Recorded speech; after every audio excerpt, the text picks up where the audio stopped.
Elsewhere, Lamu Senator Anwar Loy-Tip-Tip has been granted a 500,000 shilling bail as police kick off investigations into an alleged shooting incident. The legislator appeared before the Nanyuki resident magistrate Vincent Masibo at the Nanyuki Law Court today. The court declined a request by the prosecution to hold the senator for 5 days pending investigations.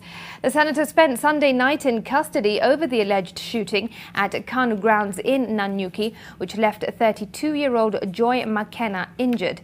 The case will be mentioned on the 1st of November 2021. Once the petition is complete, the deputy will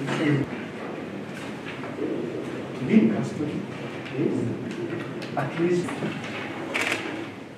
he's not a flight risk. Now, the last 96 hours have been a tough time for a huge part of the Horn of Africa and the Great Lakes region. From terror attacks in Uganda and the DRC to the ongoing hostilities in northern Ethiopia to a military coup in Sudan and political instability in Somalia.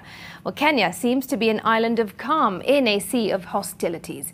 NTV's Leila Mohammed sat down with a diplomacy and a security scholar to find out what Kenya's options are diplomatically to aid its neighbours or possible means of putting up defences to protect itself.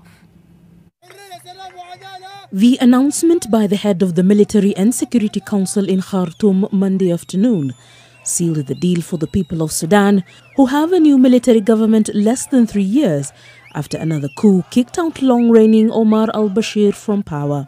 Diplomacy experts say that Kenya's eyes and ears should be on alert in case events further north become a regional problem. The separation of Sudan into two different countries especially affected the north. Across the border, Ethiopia has continued its onslaught against rebels in its Tigray region, a matter that Kenya has said before is looking at with a keen eye. Problems in Tigray and so on are all problems of state formation. There is no country that would want one part of it to simply secede. However, how certain contentious matters are handled and weaned out to the next stage is what is very important so that they don't jeopardize sub-regional security and stability. In the Great Lakes region, the thorny issue of terror has reared its ugly head in eastern DRC and Uganda, attacks that have taken place within hours of each other. Groups affiliated to IS have claimed responsibility to both attacks. We are aware about these groups.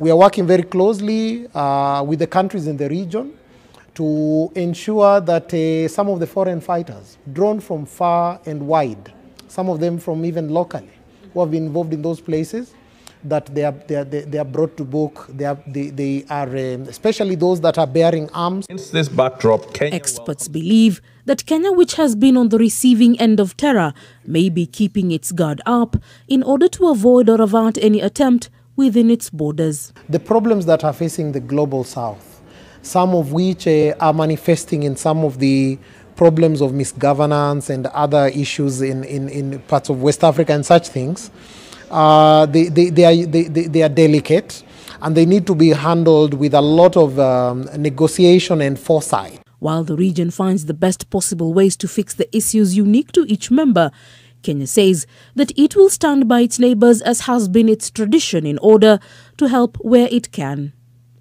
Leila Mohammed, NTV.